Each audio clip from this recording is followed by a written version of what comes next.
Everybody, it's Christy back with another video, and today we are going to unbox the winter watercolor snacks box. So this is the winter variety. I did go ahead and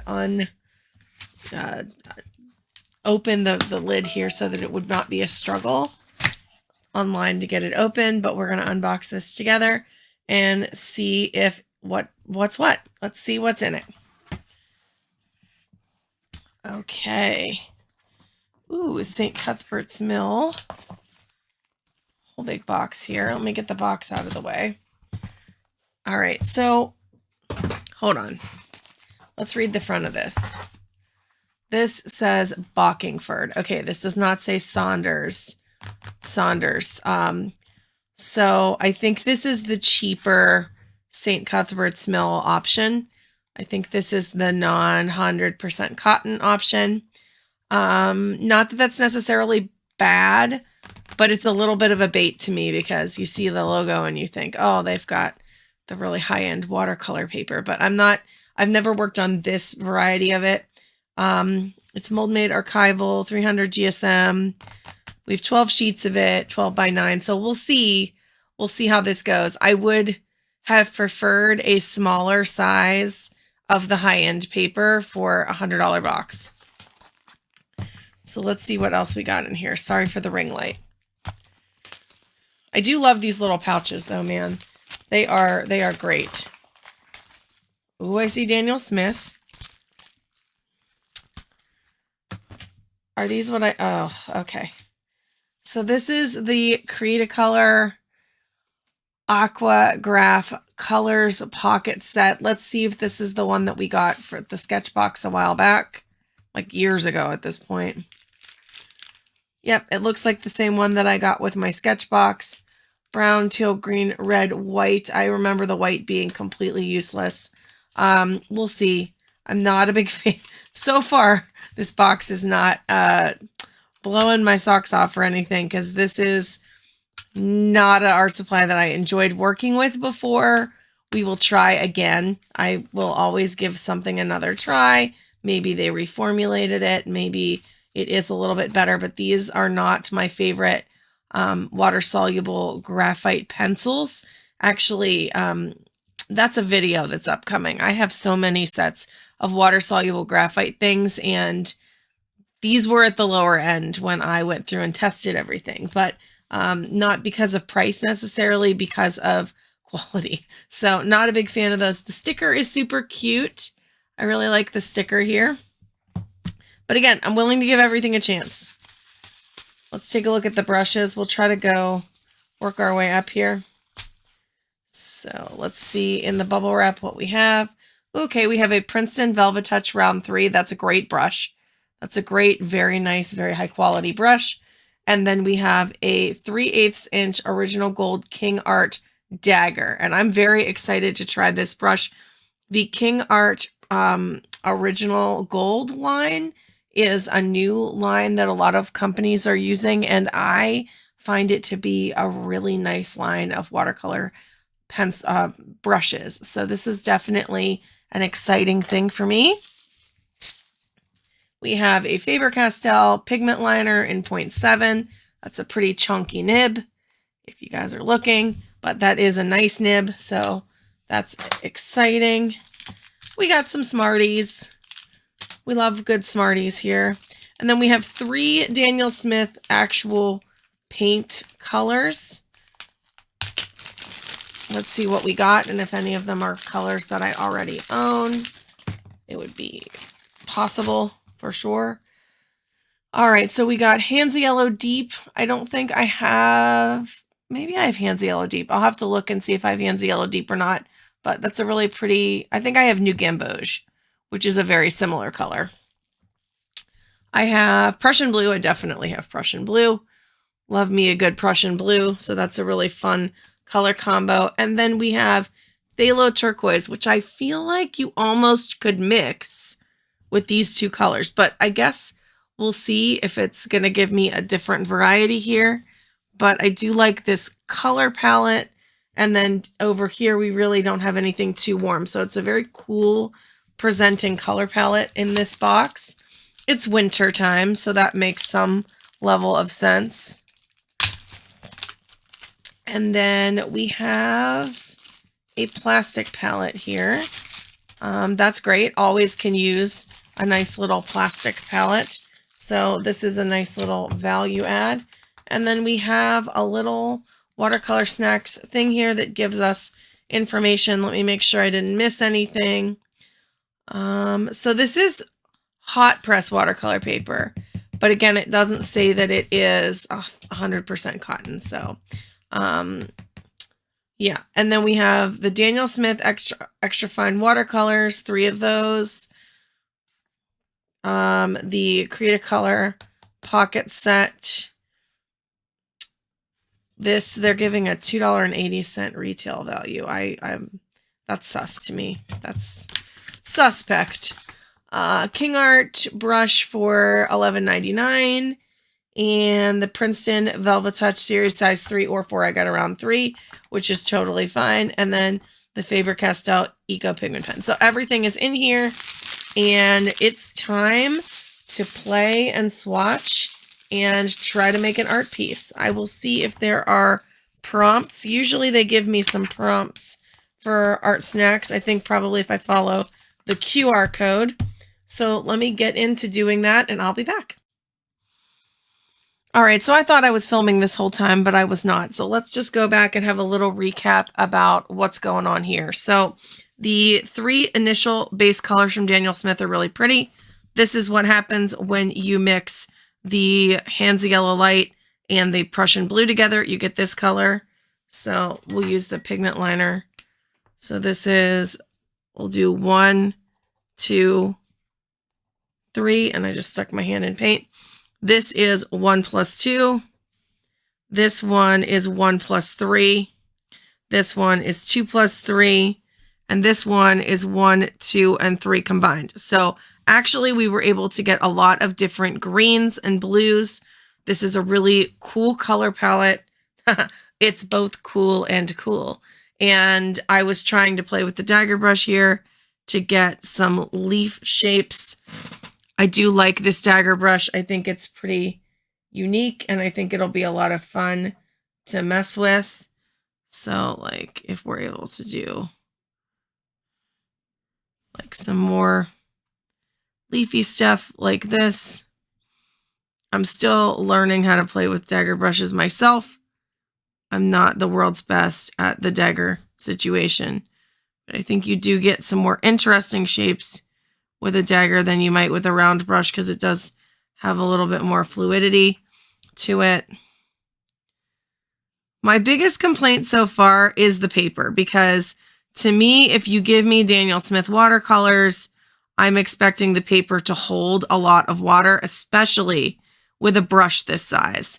So this size of a brush given to me with the Daniel Smith watercolors, I would expect paper to be able to handle those kinds of large washes, and hot press paper that's not 100% cotton is just not doing it.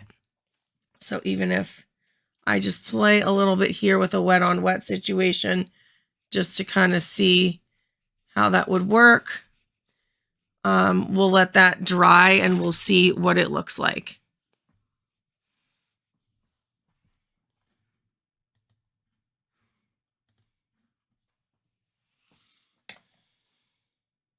So now let's go ahead back to the Cretacolor. I was just scribbling out with these pencils. This was the blue one. This was the green one. We'll do the teal one next. And I am going to pull this color out with a brush. I just wanted to start with putting them down on the paper.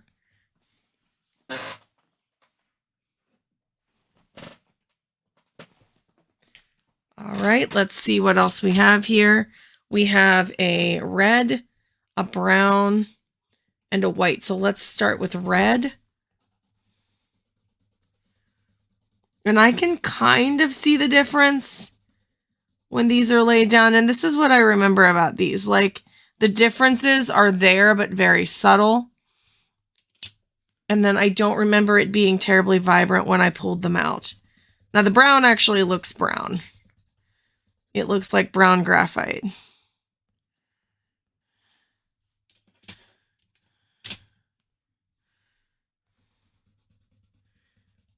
All right, now the white is really hard to see here, but if I put it over the blue, see, it doesn't really go over there. You can see where I drew, but it's not actually creating like a Prismacolor type of white highlight.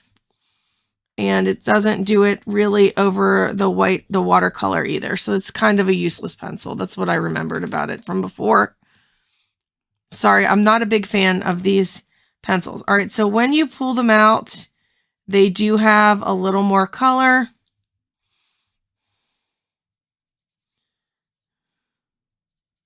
There's the blue.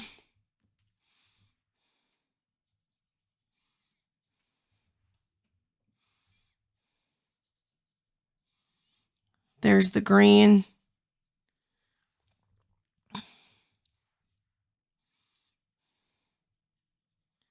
There's the teal.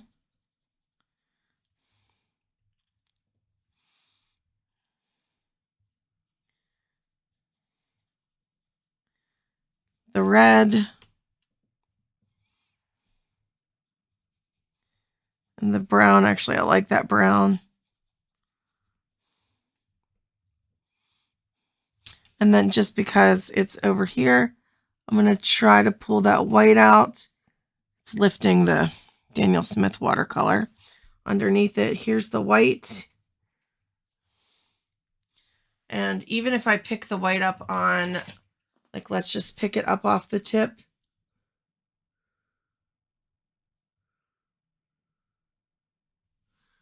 Am I able to like do anything with it? Nope, it's really, really useless. I'm sorry to say that that pencil, that white pencil, is not going to be useful for us. So on the camera, you're actually seeing a little bit more vibrancy than I'm seeing in person for these colors.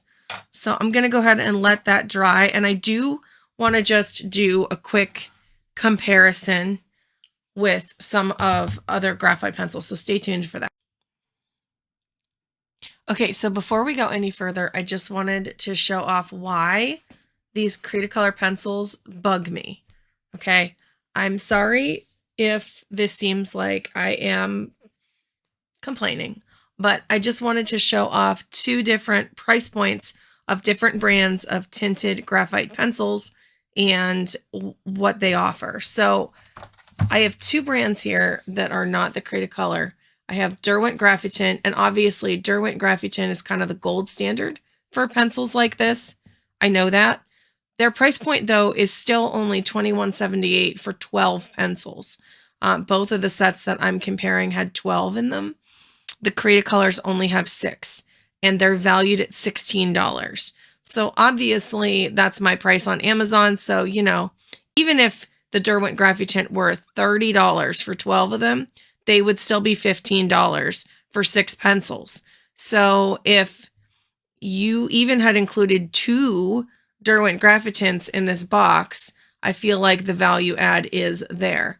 And then the Staedtler tinted watercolor pencils are $15.68 for 12. So let's give them the benefit of the doubt and say an MSRP around $20. Then you still, for $10 for 6 of them, would have had a way better option. And look at the difference in pigment payout compared to the ones that we got. And again, the ones that we got included a white that is not useful. This swipe down here of white is my Derwent white Graphitint. And if I know that if I put water on it, it's going to disappear, because even in the Derwent set, that white Graphitint is not how I would do white highlights on these pieces. So that is just not a pencil that I find useful, but I just wanted to like explain a little bit about why this is, there is a subtle difference if you color them out. But even then, I mean, compared to what the website is trying to tell me, these should give me vibrant colors like these. They don't, okay? I switched the red and the brown there, but I just wanted to give you guys that visual comparison before we jump into playing with these. So, yep, that's my 2 cents on it. I'm going to look up some prompts and maybe do a piece here. And I'm not, this paper is okay. I think for the supplies that we got, it is the wrong paper. I think that with hot press paper would have been fine if we got less straight up tubes of watercolor. Tubes of watercolor, especially Daniel Smith grade tubes, should definitely be used on something with a little bit more tooth. So if you wanted to accommodate the pencils, a mixed media paper that was more affordable would have been better in place of more actual watercolors. So that's just my 2 cents. I'm going to go ahead and try to do an art piece here. I might divide the paper up and do smaller art pieces because this is a whole lot of big paper. But yeah, let's see what I come up with.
All right, so let's go through this watercolor snacks box, the whole shebang.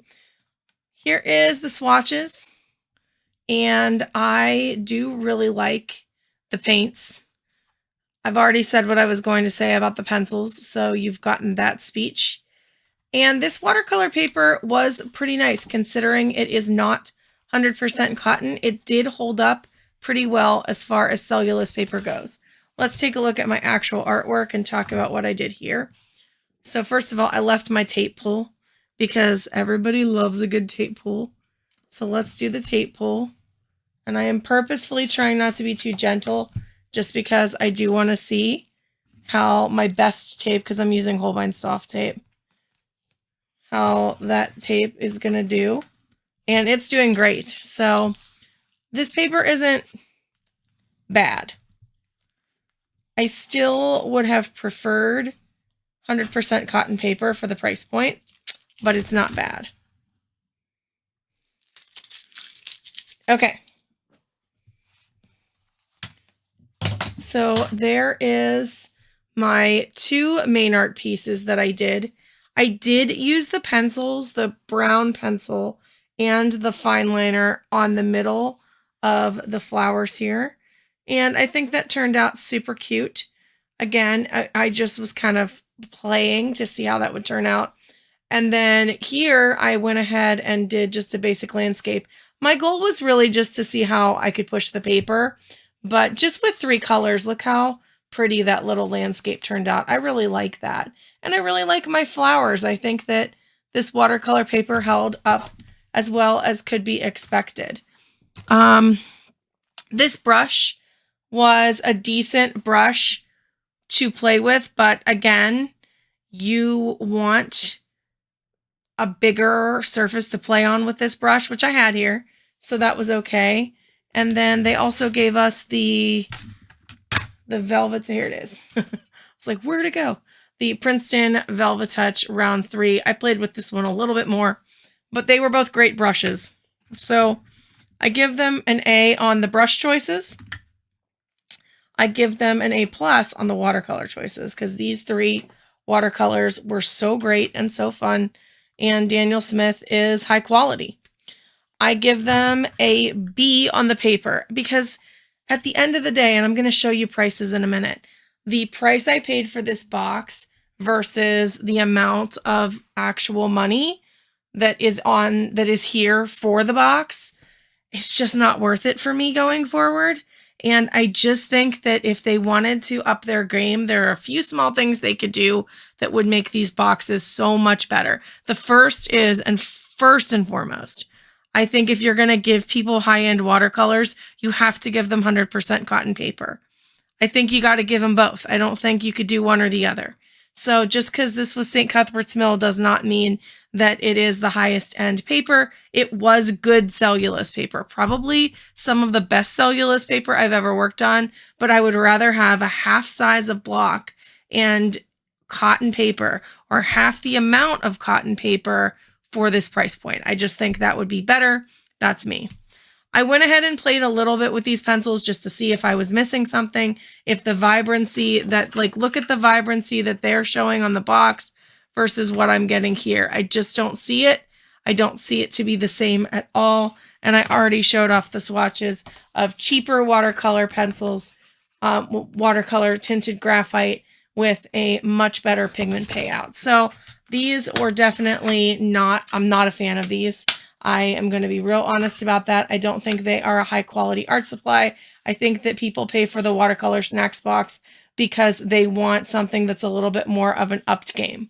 Now, all of that being said, they do, if you use the QR code, have really nice tutorials, all kinds of different things that you can do inside the watercolor snacks community. So keep that in mind. And if that is something that brings a lot of value to you, then it absolutely might elevate this box for you and make it a little bit more worth it. Now let's talk about prices.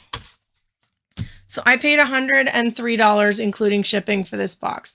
I think it's like $91 or $92 and then the shipping price. Their value was only $95. So their value with MSRPs was only $95. It was less than what I paid for the box. And I'm sorry, but if that's the value that you can offer with this product, I don't think that you should be offering the product at all. Maybe that sounds a little bit harsh, and I do think that there is value in all of the curated extras, but at the same time, the MSRP of your box should be worth more than what people pay for it, because we really are paying for the supplies, and the tutorials should be something extra. My best price is way below that, and that's including the fact that if I did all of this on Blick, I would get free shipping on Blick. So all of those things considered, I just think that this box and I are going to say goodbye to each other, and I will not be getting watercolor snacks in the future. However, I did have fun. I did love these tubes. So how would I have made this box better? I think if you offered me 2 to 3 graphitint pencils would have been enough if I wanted to urban sketch, and then 1 more of these. So you could have offered 1 extra paint color and higher end paper for a better price point, and like 3 Derwent graphitint pencils, or a set of 6 of those Staedtler pencils, because if you're going to offer lower quality, you could offer more, and that would be fine. And that would have really given me I would have given this box such a higher grade if that had been the case. I probably would have added something warm. So with this color palette, not necessarily a bright red, but maybe like a burnt sienna, like a burnt sienna or a red ochre or something earthy that leans red would have been a really fun addition to this color palette, something that's kind of in that color vein, but actually usable with these supplies, would have been absolutely a slam dunk and would have made this box a heck of a lot more fun for me personally. So that's my 2 cents on this. I think that going forward, we're going to do some different things on the channel and not focus on the watercolor snacks so much. So goodbye to watercolor snacks. Hopefully, maybe we will have some other kinds of unboxings or art boxes coming up in the future. But did you guys get this box? I know a couple of you commented on my last video saying you got this one and you wanted to hear what I thought about it. So I'm interested to hear all of what you guys think about this in the comments below.